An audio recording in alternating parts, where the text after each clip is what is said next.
Hola, ¿qué tal amigos? ¿Cómo están? Bienvenidos una vez más a este FIBO Análisis. El día de hoy me encuentro, como ya saben, Adrián Roa, su servidor y amigo.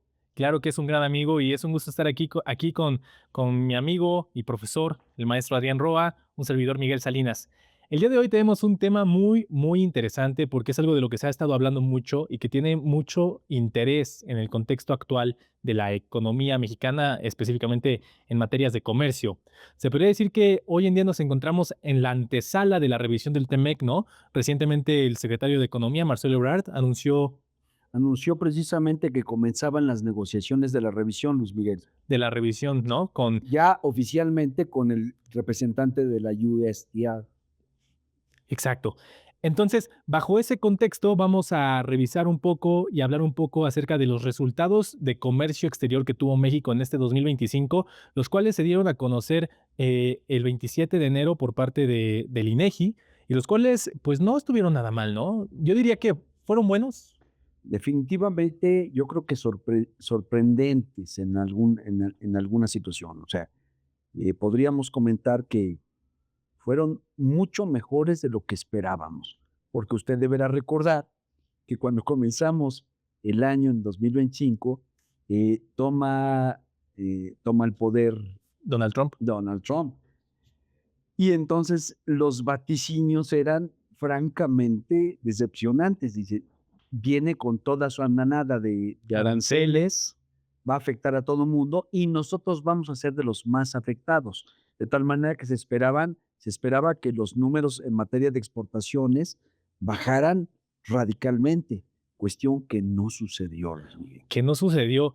Además, ¿por qué, digamos, los analistas, los economistas estaban tan pendientes de qué pasaba con el comercio en esta toma de protesta de Donald Trump? ¿Por qué preocupaba tanto que afectara el comercio? Pues nada más y nada menos porque las exportaciones, un dato clave aquí es que representan el 37% del Producto Interno Bruto de México.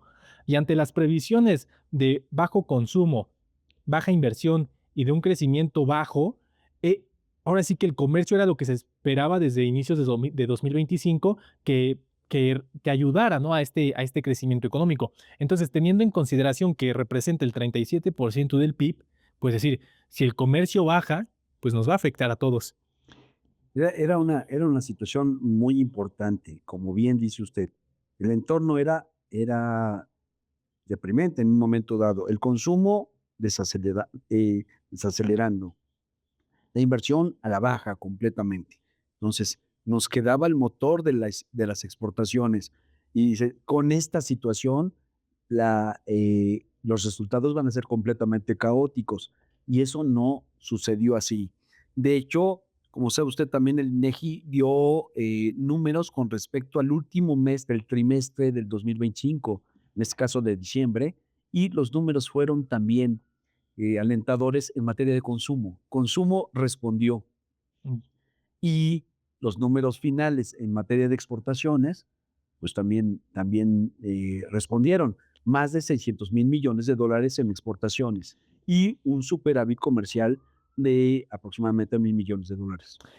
Esos datos son bastante relevantes bajo el escenario de que en 2024 veníamos con un déficit comercial bastante considerable Sí, y pasamos de un escenario de déficit a un escenario de superávit. Y efectivamente, profesor, pasemos a estos datos, ¿no? ¿Por qué hablamos de que tenemos datos que nos sorprendieron? ¿A ustedes les sorprendieron? sí, definitivamente, en muchos aspectos eh, son sorpresivos por cosas que vamos a comentar, ¿no, Luis Miguel? Eh, por ejemplo, un tipo de cambio apreciado, ¿no? Es decir, eh, un peso fuerte, ¿no? Un dólar débil que de alguna manera debería jugar, al menos teóricamente, Teóricamente. contra nuestras exportaciones. Efectivamente, porque se sabe que en la teoría, cuando la moneda está fortalecida, eso pega directamente a los exportadores. Es correcto. Pero hablemos de estos datos, ya dijimos un poco, vamos a decirles aquí los datos, ¿no? Como bien menciona el profesor, tuvimos un récord histórico en exportaciones en 2025 por 664,837 millones de dólares. Eso es un incremento de 7,6%, lo cual es bastante En las significativo exportaciones, en las tremendamente exportaciones. significativo. Pero fíjese que aquí está lo interesante, porque dices, ok, crecieron las exportaciones efectivamente en más de 7%. Pero si analizamos con una lupa los datos, podemos ver que por sector, las exportaciones petroleras cayeron 26%, el sector agropecuario cayó en 10%, e incluso el sector automotriz, que se podría decir que durante muchos años ha sido la fuerza manufacturera de México, ¿no? Cayó en 4%. Entonces, a ver, el espectador me diría, entonces, ¿por qué subieron las exportaciones? Como si cayó lo agropecuario, cayó el petróleo, cayó lo automotriz, ¿cómo me dices que subieron las exportaciones? Pero aumentaron las manufacturas especializadas, ¿no? La manufactura especializada no automotriz, porque fue la que sostuvo e incluso le dio la vuelta a estas cifras a la baja, teniendo un incremento de 17.3%. Y ahí está donde se compensa esa baja en otros sectores, pero que se compensó con la manufactura no automotriz. Estamos hablando, Luis Miguel, de componentes aeronáuticos, eh, pantallas, softwares, hardware, Maquinaria especializada, maquinaria especializada, equipo equipo electrónico. electrónico, pantallas, de domésticas, vamos. Claro, claro. Es la situación. A lo mejor el público no sabe que todo eso hacemos en México, ¿no? Hacemos helicópteros, piezas, reitero, piezas, no solamente piezas automotrices, piezas de aviones, ¿no? Entonces, ese tipo de cosas se incrementó. Ahora bien, hay que ser de alguna manera, sincero con este tipo de cosas, porque habría que comentar también a qué se debió el incremento en esas exportaciones, ¿no? Efectivamente. Y además, hablar de cómo estas cifras demuestran esta paradoja del superpeso que llamamos, ¿no? Decimos que una moneda apreciada afecta fundamentalmente a los exportadores, cosa que no se vio así en la parte de la manufactura especializada. Entonces podríamos hablar de que esta moneda apreciada está actuando como un filtro de eficiencia, donde las industrias, ¿no?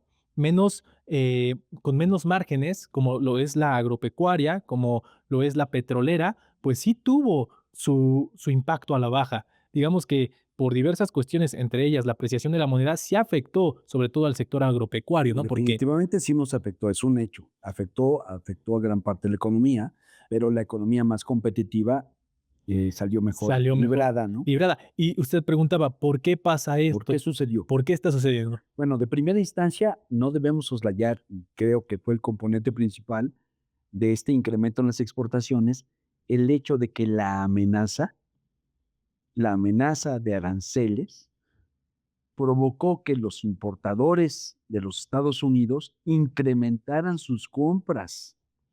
De alguna manera fueron compras de pánico. Pues eso fue, me recuerdo perfecto que lo discutimos en el primer FIBO Así análisis, es, que fue a mediados de septiembre, ¿no? ¿cierto? Y mencionábamos cómo eran principalmente compras del sector automotriz. Pero yo creo que aquí hay otro factor muy importante a mencionar de por qué México está teniendo este gran crecimiento en las manufacturas no automotrices. Y es recordar el dato clave de que México actualmente, al menos actualmente, tiene la mejor posición comercial ante Estados Por Unidos. supuesto. Entonces tenemos que las empresas chinas, ¿no? Que manufacturaban en China, pues están enfrentando aranceles desde un 10 a un 25 o más por ciento Adicionales a los que ya adicionales. tenía. Y entonces tenemos que México a lo mejor sí tienen un margen, ¿no? Por el tipo de cambio, pero que no se compara con la pérdida de aranceles. Resulta más competitivo fabricar en México y mandar a Estados Unidos que fabricar en China por este tema de los En aranceles. este momento, en efecto, estamos disfrutando de esa ventaja comparativa, esta ventaja comparativa relativa que tenemos con respecto a los demás países, que producen, ¿no? Que producen y exportan hacia los Estados Unidos. Nosotros salimos, ahora sí que decían, vamos a salir ganones porque quedamos mejor parados. Cierto que tenemos aranceles en materia automotriz, y en algunas otras áreas estratégicas para Estados Unidos. Pero también hay que considerar que los aranceles, o sea, de primera instancia, que Estados Unidos sí respetó en un momento dado, lo que sí cumple Cubre con las el TEMEC. reglas de origen que están normadas en el TEMEC. Todo lo que cumple pasa sin aranceles. Y ahorita, de alguna manera, todos los productores mexicanos han comenzado un proceso de formalización para cumplir con las reglas de origen que se pactaron originalmente en el TEMEC. Efectivamente. Haciendo un zoom todavía más profundo en esta sección de las exportaciones no manufactureras, yo quiero hablar de ciertos datos impactantes. Realmente son impactantes de cómo se comportaron sectores específicos dentro de esta industria. Tenemos el dato de que las exportaciones de maquinaria y equipo industrial especializado crecieron un 93.4%. Ah, caray. Eso sí, es un tremendo dato, ¿no? Pero en efecto, o sea, aquí, de primera instancia, o sea, eso superó, superó con creces el problema de la fortaleza del peso, ¿no? Efectivamente. Además del tema de la maquinaria, tenemos la minerometalurgia, que creció un 41.2%. Ujú. Estos son datos exponenciales, que tenemos 2 escenarios, ¿no? Un escenario en el cual esto sucedió por la parte de las restricciones a China, ¿no? O se podría decir una especie de nearshoring, en el que por esta situación de los aranceles se vino esta planta productiva a México para exportar a los Estados Unidos. Y la pregunta clave aquí es, ¿qué pasará cuando se ablanden estas sanciones a China? ¿Se perderá este sector o es el inicio para el desarrollo de una industria en México? Eso que usted está comentando sobre el nearshoring es algo interesante, porque realmente en materia, y también lo comentamos en el primer FIBO análisis, los números los números específicamente de inversión extranjera directa, eh, en materia de manufacturas, no se habían incrementado. Recuerde usted que la se habló en el primer FIBO análisis hablamos de cifras récord en la inversión extranjera, pero gran parte también comentamos que gran parte de esa inversión extranjera eran reinversiones. Gran parte, más no todas. No, no todas. Hubo algún incremento en las nuevas, ¿no? Pero esas nuevas realmente no se podría decir que son fidedignamente, ¿no? Eh, inversiones del nearshoring. No hay pruebas aún de ello, pero lo que usted está comentando es muy interesante, porque entonces quiere decir que la planta productiva ya colocada está armando nuevos esquemas, ¿no? Nueva capacidad. Nueva capacidad productiva. Entonces, es una especie de nearshoring, ¿no? Es una especie de nearshoring que todavía no se da, reitero, que todavía no se da, pero que está comenzando a permear.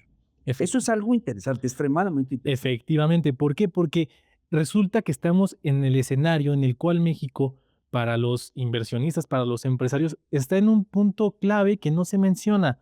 ¿Por qué? Porque hay una lectura positiva del superpeso que pocos mencionan. Un peso fuerte abarata la importación de bienes de capital. El crecimiento del 93% en maquinaria sugiere que las empresas están aprovechando el tipo de cambio para modernizar sus plantas, comprar tecnología europea o asiática a mejor precio y automatizar sus procesos. Eso entonces lo que estamos comentando y es extremadamente probable que esté sucediendo, Luis Miguel. De alguna manera, algo nos habla de una recomposición de la planta productiva, eh, una transformación de la planta productiva. Y entonces, que nos está llevando a semejantes números, ¿no? Sin tener el apoyo de una moneda devaluada, de una moneda Barata. depreciada, ¿no? Una moneda barata. Qué maravilla, ¿no?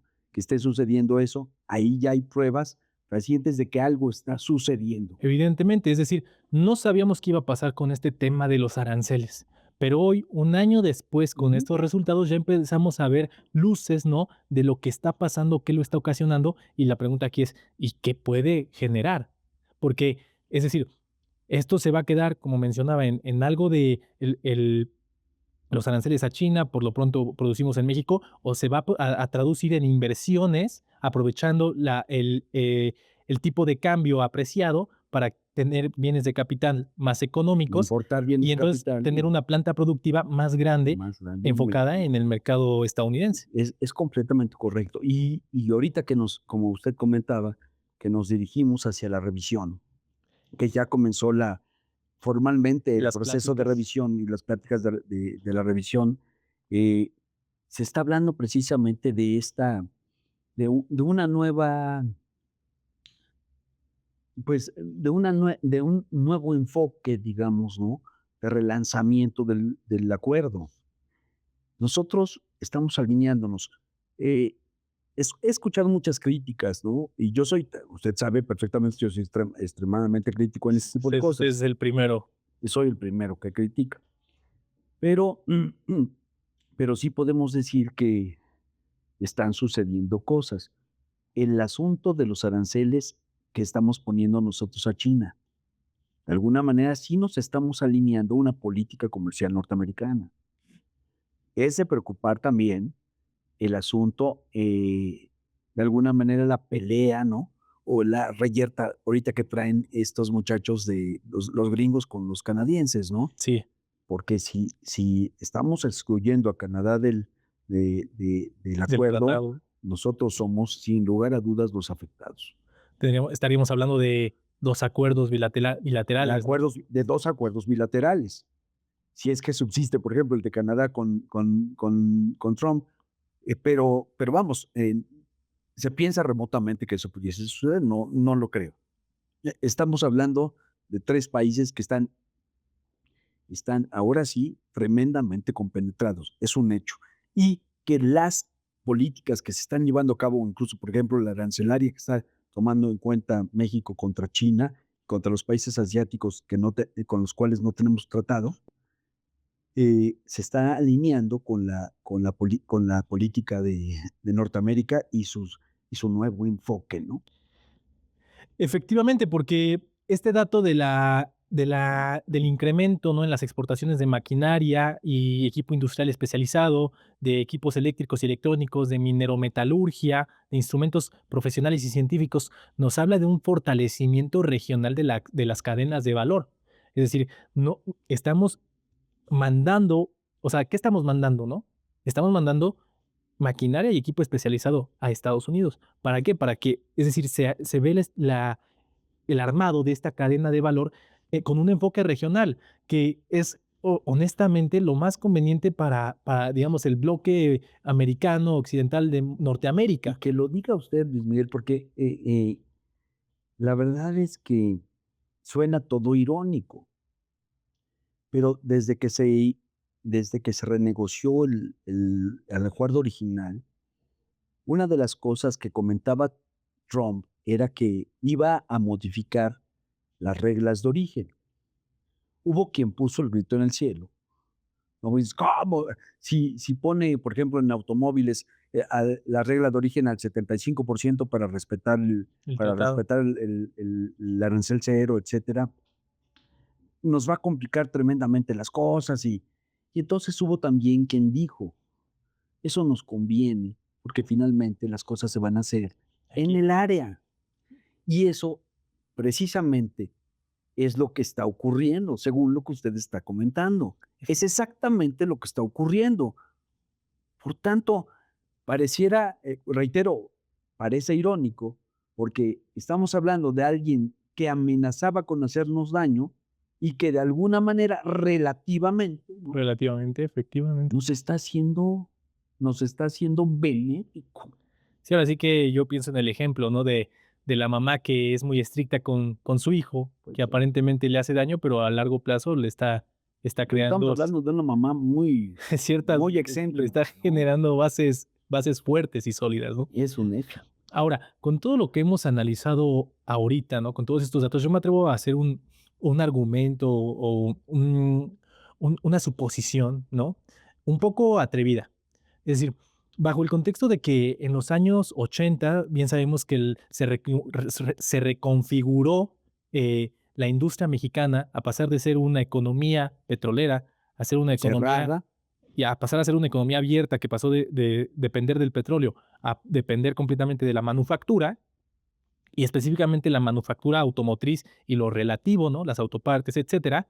Si uno ve los últimos datos y las tendencias del INEGI, se ve como en los últimos años el sector automotriz en cuestión de exportaciones llegó a un punto por ahí del 2022, Ujú, 2023 y comenzó ya una tendencia a la baja. Y por otra parte, tenemos la manufactura no automotriz, de todo esto que estamos comentando, que si uno ve la tendencia, va subiendo, y de pronto en los últimos 3 años empieza a crecer exponencialmente, ujú. más con este dato del 17.3%. Eso nos podría hablar de que estamos a lo mejor presenciando el inicio de un momento clave en la transformación de la industria mexicana, que va a pasar de ser esa famosa industria automotriz, porque es famosa mundialmente, a no solo la automotriz, sino que ya tenemos equipo especializado, tecnología, equipos electrónicos, equipos científicos. Lo comentamos hace un momento, parece ser así. Todavía falta falta ver, Falta ¿no? ver. Falta ver. Una cuestión con respecto a la industria automotriz. La presidenta se reunió con los productores automotrices. Sí, ¿Está usted consciente de ello? Y, yo creo que de alguna manera va a tratar de apoyarles, ¿no? Para que para que todos estén listos en la reconfiguración, y en su alineamiento a las reglas de origen, ¿no es cierto? Para de alguna manera relanzarlos, reitero, relanzarlos. ¿Por qué? Yo creo que hay mucho más que hacer por ahí. Y por supuesto, si se mantiene también el ritmo de las exportaciones manufactureras especializadas, pues creo que vamos en caballo de Hacienda. Cuando menos sea, nos dirigimos bien, ¿no? Bien colocados a la a esta revisión, ¿no? negociación, o más bien revisión. Una revisión que nos preocupaba profundamente. Por supuesto que están todavía los elementos políticos, Claro, en la mesa, ¿no? lo Que son realmente lo que de alguna manera ensucia la negociación. claro, pero usted me llegaba a comentar, ¿no? Usted en alguna de sus clases que cuáles son lo que se pide. ¿Me pides que regule esto a cambio de certeza en los aranceles a automotrices? Pues claro, ¿no? O sea, está concedido, pero como bien menciona, no deja de ser un factor de tensión y de incertidumbre la parte política. Sobre todo porque Trump insiste, ¿no? En combinar este tipo de negociaciones. Las negociaciones, reitero, alguna vez se lo comenté, ¿recuerda? Eh, Perfectamente me acuerdo cuando nos confrontamos la primera vez con Trump. Y él insistía, él en ese momento estaba comentando sobre el control migratorio. Presionaba a México para llevar a cabo ese control migratorio, situación, a la cual accedió nuestro presidente. En ese momento, López Obrador.